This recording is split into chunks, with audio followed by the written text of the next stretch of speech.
Hi, welcome to another exciting episode of the Andre the Beast Grady Show. Another exciting show, another exciting guest. Check this out.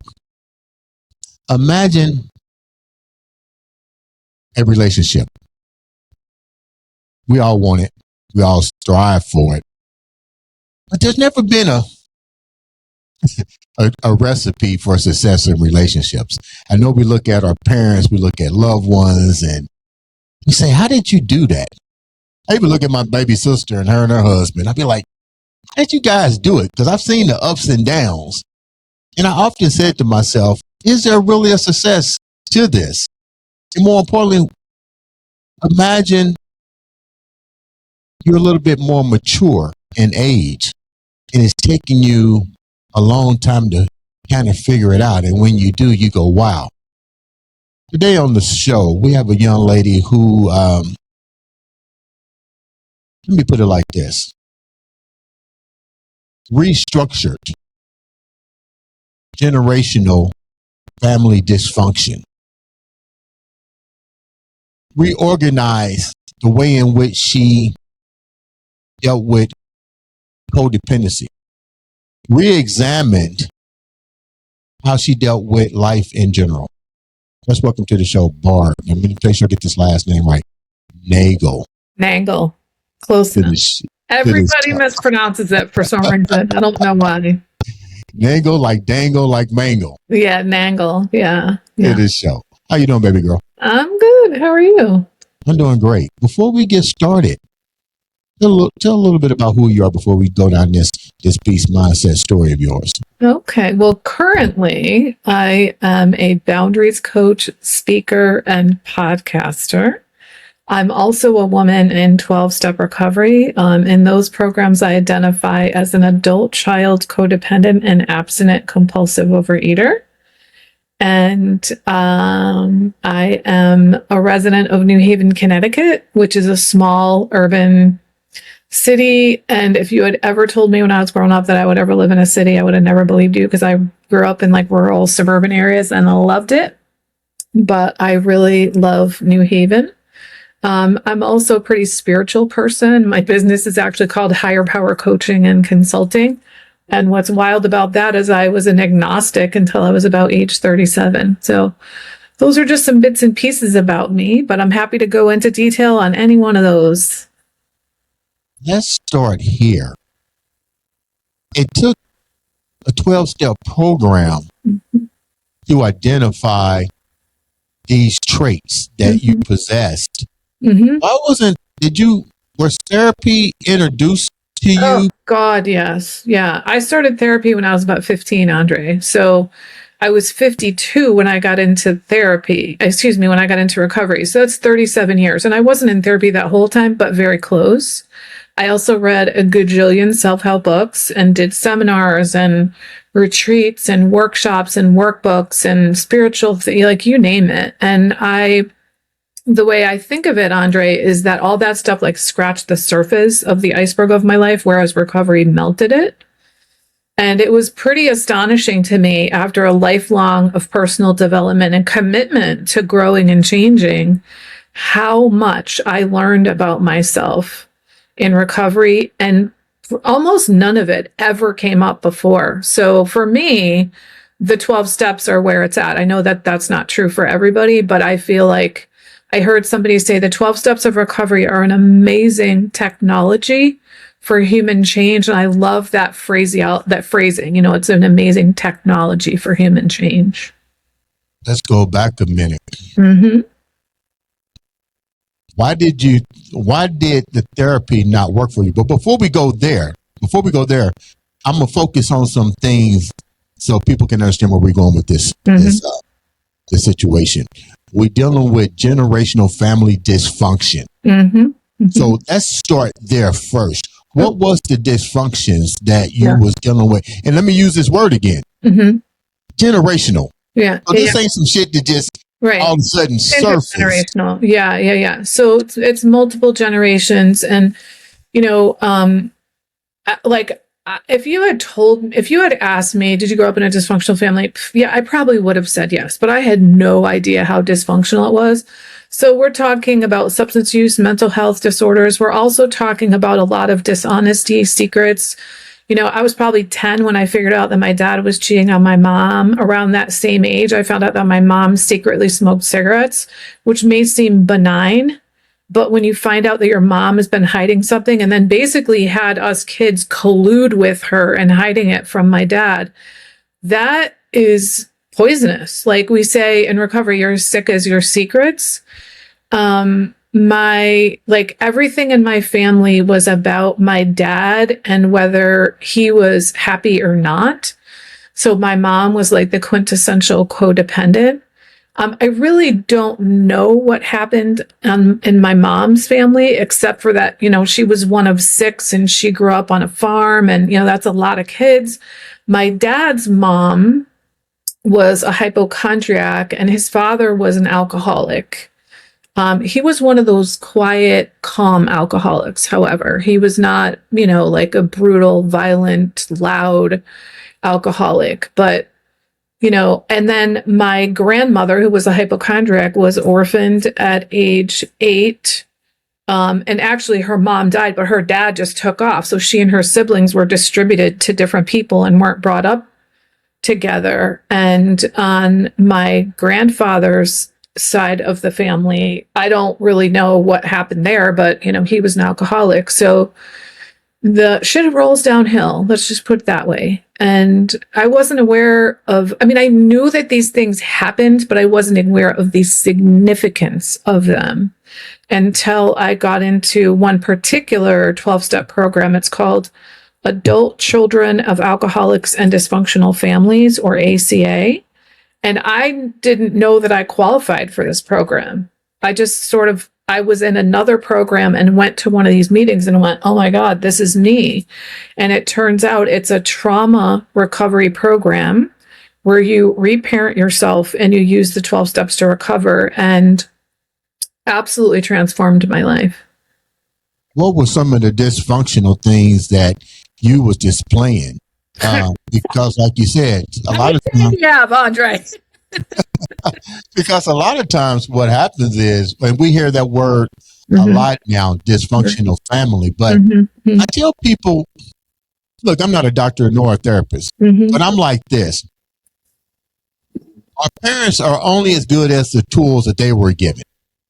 Right, so, exactly, yeah. So, it's funny how it's now has a label attached to it. I'm like, okay, well, how could you attach the word dysfunction when in hindsight 2020, what they were doing was not dysfunctional?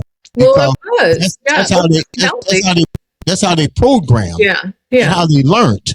Right. But I think as time changes and we see these behaviors started to manifest, then we say, hey, that's not right. But to move forward with what I'm about to say is, as you got older and start to recognize things, behavior patterns that wasn't in the norm with society, what kind of behaviors were you demonstrating? So it wasn't that I got older and started to recognize. I was in my 50s, Andre. I was well into adulthood, and it was through what happened, the 12 steps of recovery, the reflection, they call it a searching and fearless moral inventory, that I started to see my patterns and that they were dysfunctional. So I lied all the time. Meanwhile, I truly believed I was an honest person. I lied about cigarettes, drugs, alcohol, relationships. Mostly, I lied in the people-pleasing department, but it's still lying. But meanwhile, I thought I was honest. I didn't know that I had no boundaries at all. And ironically, I'm now a boundaries coach. And that's because codependence is my core wound, and boundaries are essentially the antidote to that. I had a very long string of very dysfunctional romantic relationships. I happened to date men, and like every man that I was in a relationship with, there was really heavy substance use, except for the last 2 relationships. And that's because I stopped drinking so heavily. I drank abusively until I was like in my early 40s. And I was super codependent, but I didn't even know that. So I always put way more effort into all of my relationships than the people I was in them with, whether that was my family, my friends, my coworkers, my boyfriends. I had all these, I now know, like wildly unrealistic expectations for myself, other people, and the world. And I would get super frustrated that things weren't going the way, like the political system wasn't working the way, the education system wasn't working the way that I wanted to. My coworkers weren't doing things right. The person I was dating wasn't doing things right. One of the biggest paradigm shifts I had in recovery was coming out of victim mentality. And I was bowled over to learn that I had this mentality because I've always felt like a powerful moment of agency. I never felt I could spot a victim a mile away because I was going to rescue, fix, and save that person. But for me, my victim mentality wasn't classic, where you go like, woe is me, the world is against me, nobody loves me. Mine was much more subtle. It was, if only he would fill in the blank, then everything would be okay. Or if only she would. It was complaining, blaming, and learning that I was really waiting around for people to change was like, oh my God, this is a huge, huge shift for me. And that, I've come a long way. I think I probably have 9 different episodes on my podcast about victim mentality because every time a new layer of awareness comes up, I talk about it. I could go on, but lots of dysfunctional patterns. And the fact that I'm down over 100 pounds from my top weight, and I carried that extra weight around for decades. And then I drank abusively. I smoked bales of weed. I smoked secretly also for like 20 years, like my mom did. Like all of those things are demonstrations of this is not a healthy person. This is a dysfunctional person. Meanwhile, I had no idea how dysfunctional I was. How did you manage to? No, let me go back. And congratulations for using the 12-step program to take you where you are today. But let's go here for a minute. Mm-hmm. Out of all of these dysfunctional behaviors, which 3 was the most crippling for you? Well, the codependence for sure, because I put up with things that a woman of dignity and grace would never put up with. Give me an example. People saying horrendous things to me, humiliating me in public, being told my way or the highway and staying. So that's one, like the codependence, just, and also like the thing that got me in recovery is I invited a homeless guy that I had befriended at church to stay at my house during a snowstorm. Oh my God. After a few months. I now know that's not normal, but I thought I was nice. And he, of course he said yes. And then he stayed another time and another time. And within a few weeks, Andre, he was practically living with me. And I soon felt trapped in my home. Now, he was an admitted alcoholic and addict, and I now think he may have also been a narcissist. He definitely had narcissistic traits, and he fucked with my head in a way I had never experienced. And it literally brought me to my knees in what I call a codependent bottom, which was this extreme dilemma I had internally where I felt this just drive that I had to save him. And at the same time, I was like, I need to get rid of him. And so it just kind of like tore me apart and I literally fell to my knees. And that is really, I consider that to be like the breaking point for me. It's so funny you said that. I remember taking, in somebody as a roommate, and when that roommate.com crap came out, and this guy appeared to be pretty freaking nice. Mm-hmm. Oh my God. It happened twice. The one guy didn't pay his When it was time to pay his rent, he just like vanished. Found out he was filthy, came from a filthy rich family, but his parents were like, he's dysfunctional. We don't really fuck with him. Mm-hmm. So bought all this furniture in. It was a nightmare. Then the other person I bought in, because my home was pretty big, she changed the locks on my own house. Oh my. So I'm gonna go here with this, and I'm trying to be nice. Yeah. Trying to be nice. We'll save money at the same time. Let's be real. Yeah. But you being a female taking a guy in from your church. Yeah. I mean, wouldn't you worry about your own safety? You don't know this person. For one thing, he was a pretty small dude, but also I knew him for several months. I didn't just meet him yesterday.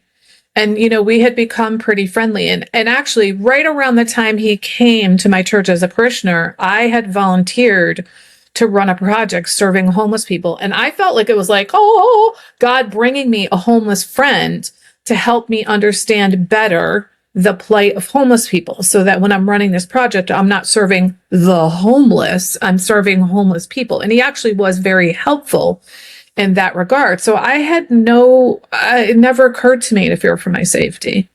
How did you wind up getting him out and trying to regain some sense? Oh my God. It's funny. It was like 11 years ago, so I don't remember all the details, but I remember specifically one time saying, you got to go. And I gave him $150 and he left, and he came back the next day and gave me back $100 and said, this is way too much money. And it just goes to show, like, he didn't even feel like, he thought having $150 was just like, it was like I gave him $1 million. And then I do remember another time driving him. I live in New Haven, Connecticut, which is on the New Haven Harbor, and he was from West Haven, the other side. I remember I drove him to the other side of the harbor and left him somewhere. And then I got word from a mutual friend that he was coming back to my house, and I literally packed up and went to another town for the weekend to stay with a friend, because I knew, Andre, that if he came knocking on that door, I was going to let him in. And I don't.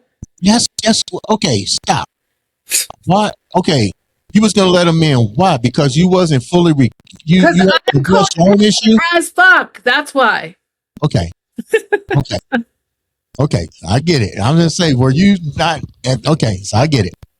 So now, that's a part of a dysfunction. Mm. When does it get to the point to where you realize, you know what, I need some help? So it's different for everybody. I mean, somebody could hear me talking on this and go like, oh my God, that's me, and I need help. And then they get help. And somebody could hear this story 15 times and never get help and think things like, oh, it's not that bad, or, I'm just being selfish, or, I have so much more than they do. What if what are they going to do if I don't help them? Like, there's so many reasons that people don't see these patterns as dysfunctional. So really the core issue here, Andre, is trauma. Like, I didn't understand that I had trauma until I got into recovery. And I thought trauma was, you are raped, you're in a hurricane, you're in a war. And that's true, but we call that like big T trauma. But the trauma that is rampant in the human race is what a lot of people call little T trauma. And so this is often also called relational trauma.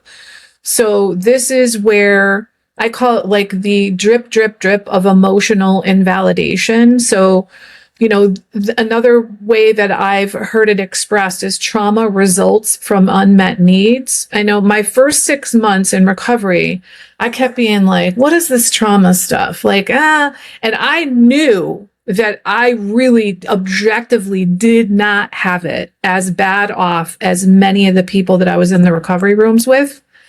But I knew that I had the traits and I knew I belonged there. And then it wasn't until I heard that trauma can result from the absence of good things happening to you.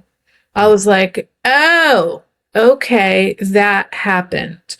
And then I later heard it can happen from unmet needs. And typically it's unmet emotional needs. what were your unmet emotional needs outside? Was it more that you? Let me rephrase this.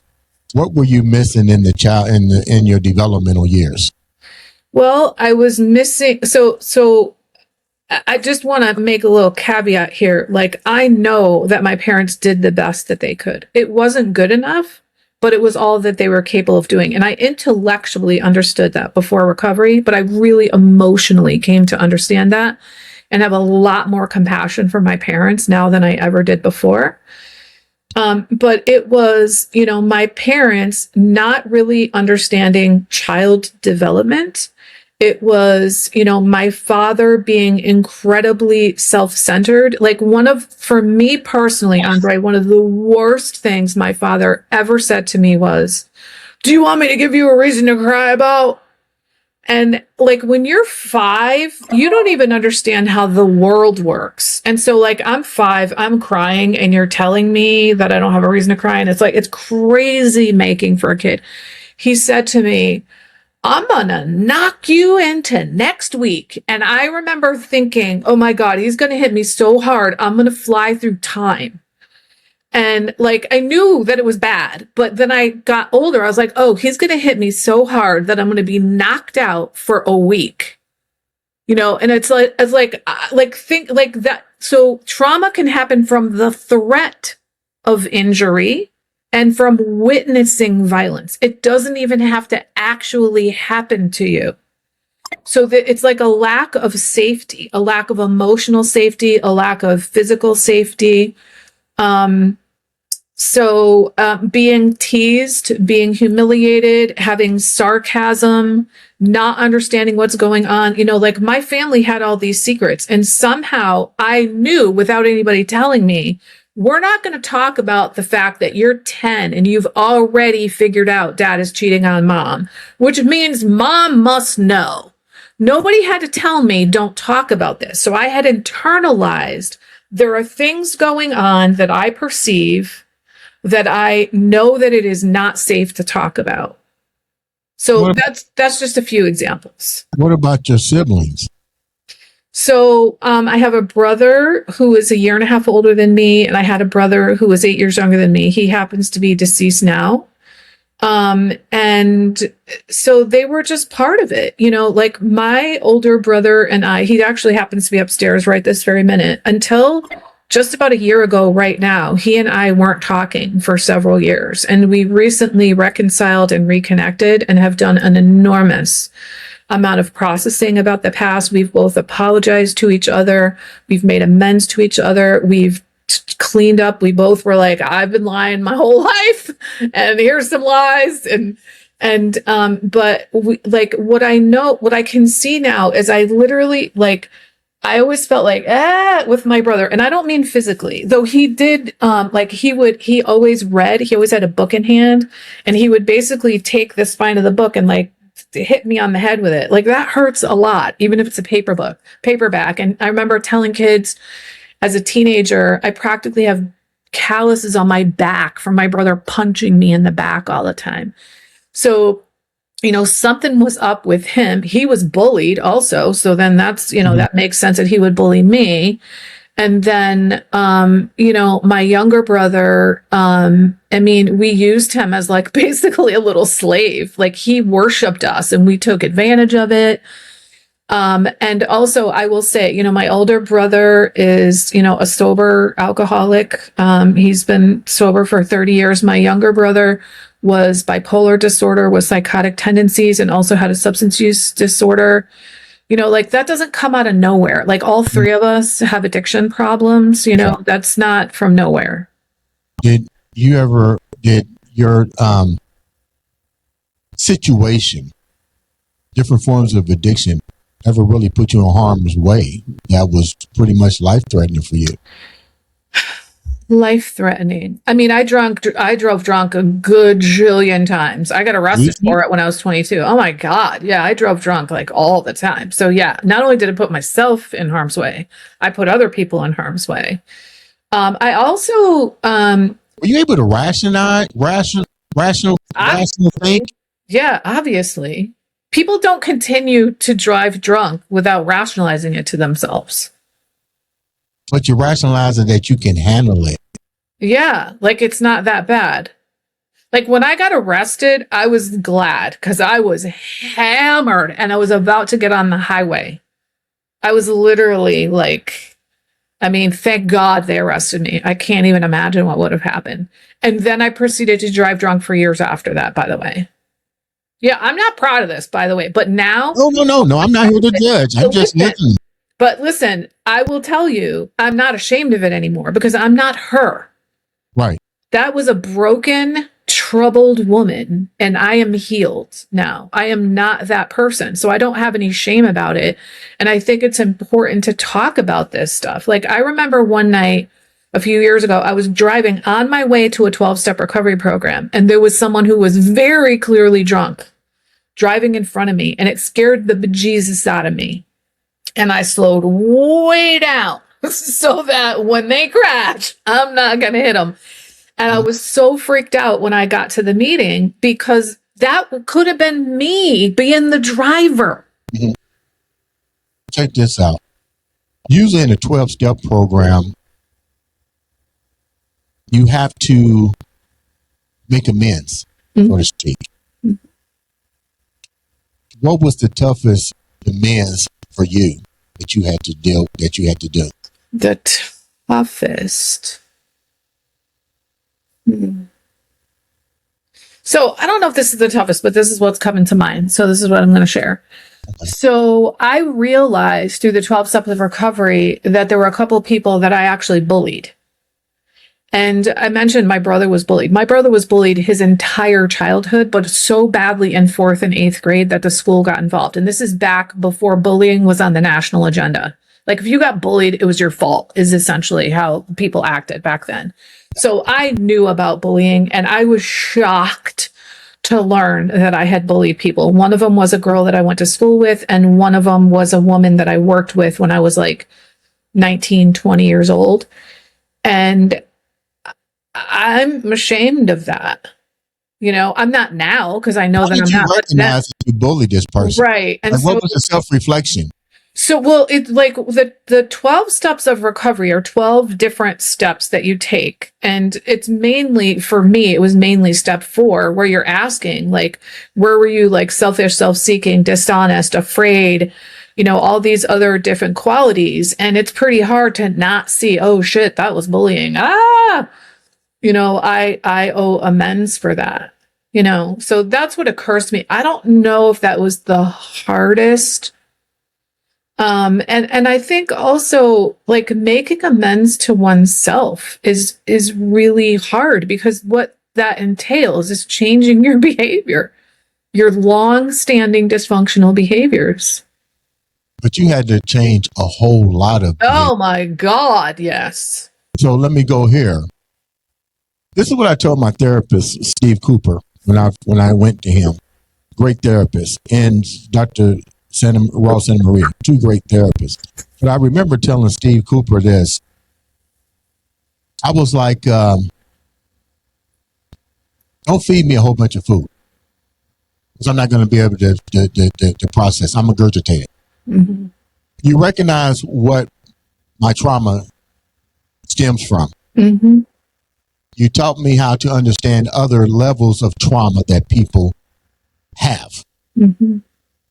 This gives me the ability to decide whether or not I want it in my space or whether or not I want to deal with it. But because I know how to deal with it, it's easy for me now to deal with different levels of trauma with people.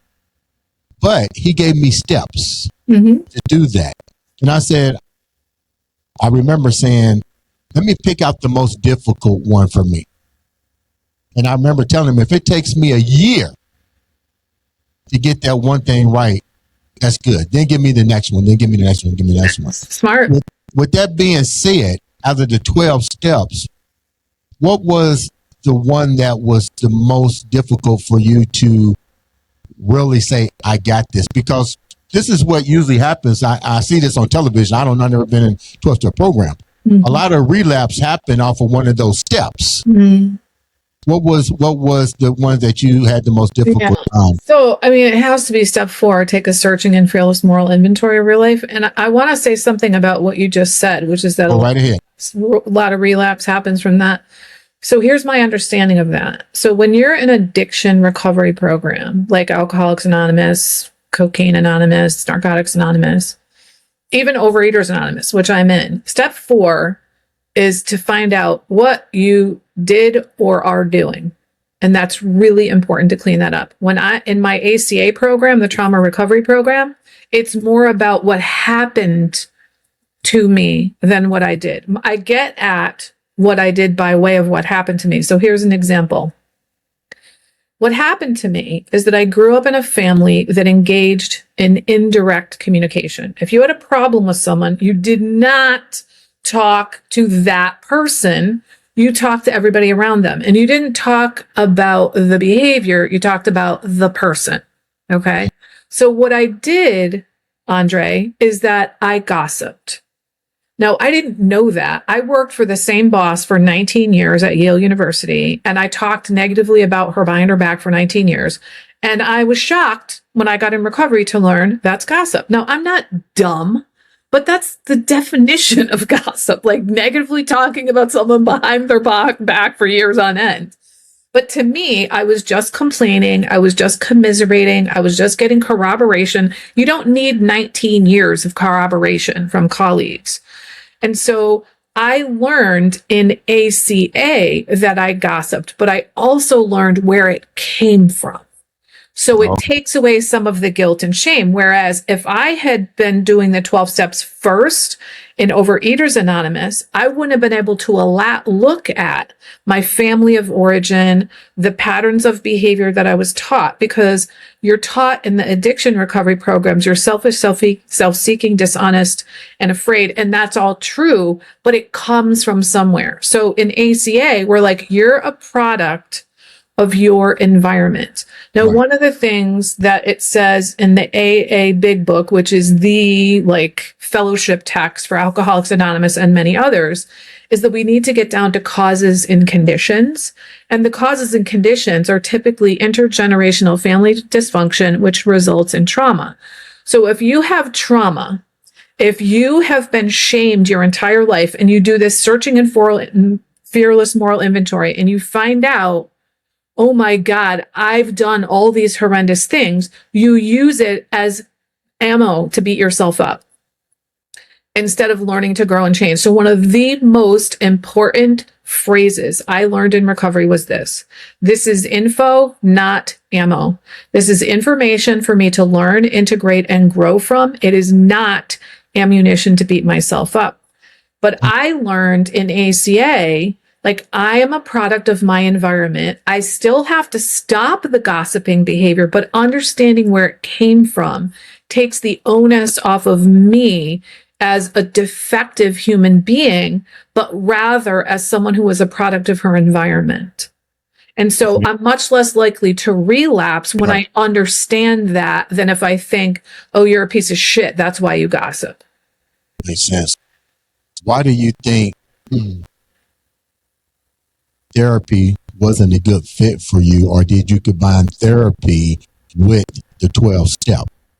So I was in therapy when I got into 12-step recovery, but it was a coincidence. And once I was I'm the one that was like, oh my God, do you think I need to go to Al-Anon? My therapist was like, yes. And then when I was like, okay, I just found I'm codependent. What else don't I know about myself? And she didn't tell me, hey, you might look up the definition of codependence, but she corroborated it. And all my other therapists were essentially sounding boards.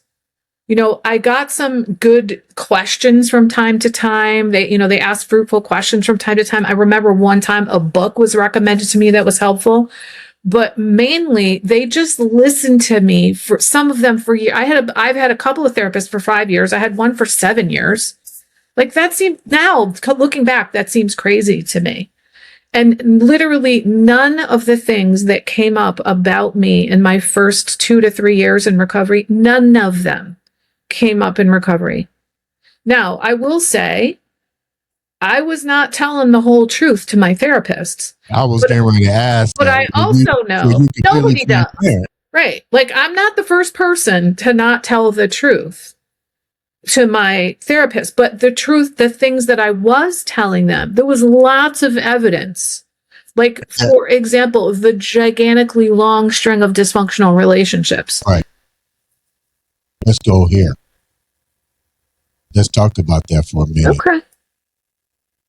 Long string, but now you're 7 years strong into this. How much of the lie part of the dysfunction crippled you from having a successful relationship? Yeah. I mean, I think the biggest lie that kept me from having successful relationships was, oh, yeah, that's totally fine with me. I don't mind. Sure. Like, I just put up with stuff that I didn't want to put up with. I acted like I liked things that I didn't. I bent over backwards and accommodated, and I was like, oh, yeah, like, so here's an example. When I was young, I drank beer because that's what everybody drank. And then I dated a guy who drank wine. So I drank wine. And then I dated a guy who drank Jack Daniels. So I drank Jack Daniels. And then I dated a guy who was a beer connoisseur. And I learned that I like Belgian. Like, I didn't even have my own damn drink, Andre. Okay. So I was being a chameleon because I thought, I didn't consciously think this. Clearly, subconsciously, I believed, oh, this is me being a good girlfriend. I was a New York Giants fan. I was a New England Patriots fan. I've been a Dallas Cowboys fan twice. Meanwhile, I don't care about football, but I felt like I need to be a good girlfriend. So I would say, the lie that what you like is more important than what I like is the biggest lie. Like, I think if I were to boil it down to what is, and for me, it's my healthy boundaries that enable me to be in a healthy relationship. And if I were to boil it down to one thing, it's like, I know what's okay with me and what's not okay with me. And I tell my partner as soon as it makes sense to do so. Like, if it's public, I'm not going to be like, that doesn't work for me. Right. Unless it's, if it's appropriate, then I will. Like, I'm not going to embarrass him publicly, but I'm also not going to put up with something that's not okay with me, even if it's in public. You know what I mean? Like, I have dignity and I treat my partner with dignity. Before we wrap up, congratulations on finally getting it right. But this is the thing. How difficult was it for you to set boundaries? How difficult was it for you to now be able to navigate this relationship? Because let's get real, you're still in treatment. Yeah. So I was 3.5 years in recovery before I started dating him. So I had pretty solid boundaries, and I knew, like, a lot of the women I was in recovery with were like, date. I was like, man, you know what? I'm really enjoying my life right now. It's not that I'm against dating, but I'm not setting up a dating profile. If I meet someone and we're compatible, yeah, I'll date them. And that's how I felt. And I knew this man has got to enhance my life if he's going to stick around. And I just was like, this version of Barb had never dated before. And I just knew, like, this is okay with me. This is not okay with me. And the first difficulty that we had, it was maybe 3 weeks into dating. I had invited him to join me for something.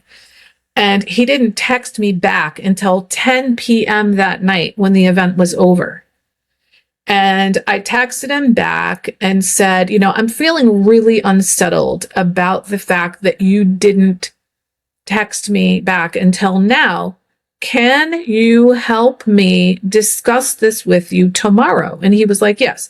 Now, Andre, I've never come right out and said to someone, I feel unsettled about this. And I've never said, can you help me talk with you about this? And here's a secret that I learned about men, at least heterosexual men. They like to be asked for you to help them. They actually do. And when we got together, I said to him, I see this as an opportunity for us to grow in intimacy together when we have this conversation. And I hope you feel the same way. I don't know where that came from, Andre. It's because I'm a different person now. And then he's have developed, I guess, with all of that 12 step, you started to develop what I call emotional intelligence. Yeah, emotional intelligence and integrity. So I think the thing that happens for me now is I tell the truth. So when he said to me, when you say you're unsettled, what does that mean? I said, I don't know. That's why I said unsettled. If I could be more specific, I would. I just know that this doesn't sit right with me. Mm. So we talked about it and we processed it. And it turned out that I'm a very busy person because that's what I like to be. He is on disability and has a chronic illness. And he was like, I don't want to be sucked into your world. He didn't know that was what was going on until we talked about it. And he also said to me, I thought that me not answering you was an answer. And I was like, no. That's not an answer. Like going forward, that does not do. If you don't want to join me with something, simply say, I'll pass or no thanks. Don't just not respond. And that, I gotta say, Andre, that conversation we had, I really believe set the tone for our entire relationship. Like we both got conflict is normal. It's an opportunity to resolve it and increase our level of intimacy. It's not about someone blaming someone else or finding fault with people and keeping score. It's about what's the truth. Let's go back before we wrap up. Let's go here. He said something, I don't want to be sucked up in your world. Mm-hmm. That's pretty deep. What did he know about, what had you shared with him about your world? It made him kind of go back and go, I can't imagine that him not doing a text would make him say something like that. Okay. So what do you know? Can you see my calendar? Yeah. Okay, it's really full, right? He sees that and he goes, too much. Because he has a chronic illness. He has to manage his energy. So he thinks if he goes with me to this thing, that I'm going to now expect him to go to all these different things with him and be on the move. And he's like, I don't have the bandwidth for that. And that's not at all what I was expecting. I wanted to one time expose him to something that I was going, it was a pitch event for entrepreneurs. And I highly identify as an entrepreneur and I do a lot of networking. And it wasn't, you need to come to this all the time. It was, do you want to see the kind of thing that I do? And he didn't even really understand that it was, I don't want to be sucked into your world until we talked about it. And then he was able to articulate, here's what was going on. How do you implement your boundaries, your new way of life, into sustaining this relationship so far, because it's been seven years? What did he know about you before to even get to this level? Because I believe, let me rephrase this. I'm pretty sure with you reconstructing your life with the steps, you gotta do a serious inventory on who you bring into your life now, because he can cripple your or hinder your progress. Well, I met him through church, so I knew he was a church-going person, and he went to the same denomination as me, so I knew we had some things in common. And then after I met him, I saw him standing outside of a 12-step recovery program, so I knew that he was in 12-step recovery. So that's two gigantic bonuses, like two things we have majorly in common. And I also knew, Andre, that he has to enhance my life. And if he doesn't, then he's not sticking around. But he did a couple of things in the very beginning that showed me that he had really good boundaries. So our second date, we went to a museum. And I had donated blood that morning. I didn't know what was going on, but I was dehydrated and I got lightheaded. And I was like, I got to get something to eat. And so there was a restaurant across from the museum. And I said to him, do you want to join me? And he was like, I'm afraid I can't. But he walked me over there. He put his hand very gently on my lower back to make sure. He walked me over there. He got me seated. He let me go. 45 minutes later, he sent me a text to find out how I was doing. So he cared for me. He told me he couldn't make it and was very comfortable doing that. He checked in on me. It was just, he did these caring behaviors. Mm-hmm. And then 3 weeks into dating is when he said to me, I want you to look this up. It's the name of his chronic illness. It will give you a lot of information about me. So he didn't tell me day one, I have a chronic illness. He waited. He said, you seem interested in me. So I want you to know about this. So he didn't wait a year to tell me, but he also didn't tell me on the first date. So this says this guy's pretty savvy about how to relate to other humans, Mm-hmm. Wow. What a story. Let me go here with so much, and congratulations on your recovery process. I know it's still a journey. We never fully healed, so to speak, but at least you keep the journey going. What is your recipe for success at this point? Well, I think I would say my top 3 tools of recovery. Number 1 is pausing. Like, I cannot use any of my other healthy coping mechanisms in life if I don't pause. And for me, it often means pause and breathe. And often now, I don't even have to think about pausing. In the beginning, it was literally like learning how to climb Mount Everest to learn to pause because I was such a reactive person.